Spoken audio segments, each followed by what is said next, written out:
তোমাকে না জানিয়ে তোমার এই কালো কুচকুচে চুল আমি সাদা করে দেব, রুখতে পারবে? তোমার এই চোখের লাল চাহনি আমি ঝাপসা করে দেব, ঠেকাতে পারবে?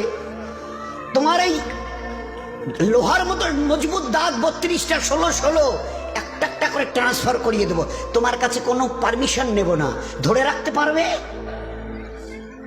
এইভাবে আস্তিন গোটানো মাসল ফোলানো ধরে রাখতে পারবে তো? এরকম করবে না তো?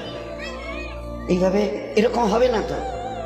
সামনে এসে একটা পান দিচ্ছে, এই হাত, চাচা এই হাতটা নিলেন, এই হাতটা কলেন, আরে বাবা দেখ না চিমটি কাটাতে কিচ্ছু নেই। আসমান থেকে আওয়াজ দিচ্ছে, ও হাত তোমার কথা শুনে আমার, এ হাত তোমার কথা শুনে আমার। আমি এর পাওয়ার সিজ করে নিয়েছি। এই দুটো পা যদি হনন হনন করে হেঁটে চলো, খালি একটা পায়ের যদি সামান্য একটু প্যারালাইসিস করে দিই না, তো জীবনভর করে হাঁটতে হবে। বেডরুম থেকে নিয়ে বাথরুম একদম লাগালাগি, অ্যাটাচড, আমরা বলি না অ্যাটাচড। তুই বেডরুম থেকে নেমে বাথরুম কত 4-5 হাত, বেডরুমের দেয়াল আর এটাই হচ্ছে বাথরুমের দেয়াল, মাঝখানে একটা দরজা। এখান থেকে উঠে ওই ওই ঘরের রুমটাতে পারবে? আছে পাওয়ার?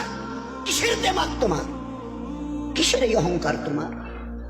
শুনুনি কোনোদিন নবীজির কাছ থেকে অহংকার, তাকাব্বুর এটা আমার চাদর, বড়াই এটা আমার চাদর, আল্লাহ বলছেন।